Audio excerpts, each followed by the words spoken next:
என்ன பெரிய வாக்குறுதி என சொல்பவர்கள் பெண்களின் அடிப்படை தேவையான நாப்கின்கள் விலையில்லாமல் கொடுக்கப்படும் என்ற அறிவிப்பை பற்றி ஏன் பேசுவதில்லை? யாரால் இப்படி ஒரு வாக்குறுதியை கொடுத்து விட முடியும்? இல்லை, சிந்தித்து விடவாது முடியுமா? பெண் சமூகத்தின் முன்னேற்றத்திற்கு காசு பணம் எவ்வளவு முக்கியமோ, சமூக பாதுகாப்பு எவ்வளவு முக்கியமோ, அதே அளவு முக்கியமானது அவர்களின் சுகாதாரம். இதை அம்மாவால் உணர முடியும், சில இடங்களில் தந்தையால் உணர முடியும். வேறு எவரால் என்றால் அது மக்களின் பிரச்சனைகளை உணர்ந்த ஒரு தலைவரால் மட்டுமே உணர்ந்திட முடியும்.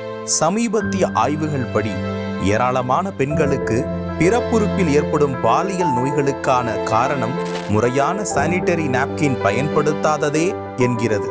அதேவேளை பெரும்பாலான கிராமப்புற பெண்கள் மெடிக்கல் ஷாப்கள் சென்று நாப்கின்களை பெறுவதற்கு இன்னமும் கூச்சப்படுகிறார்கள் என்ற நிலையும் இங்கு தமிழகத்தில் நீடிக்கிறது. பொருளாதார சிக்கல்களும் இந்த நாப்கின்களை வாங்குவதால் உருவாகிறது. இவை அனைத்திற்கும் தீர்வாக நம் தலைவர், நம் அண்ணன் பெண்களின் சுகாதாரத்தில் அக்கறை கொண்டு பெண்களுக்கு மிகவும் தேவையான நாட்களில் பொது விநியோகம் நடக்கும் இடங்களான ரேஷன் கடைகள் மற்றும் பள்ளிகள், கல்லூரிகள் மூலம் அனைத்து பெண்களுக்கும் விலையில்லா சானிட்டரி பேட்ஸ் வழங்குவது உறுதி செய்யப்படும் என்ற வாக்குறுதியை அளித்துள்ளார்.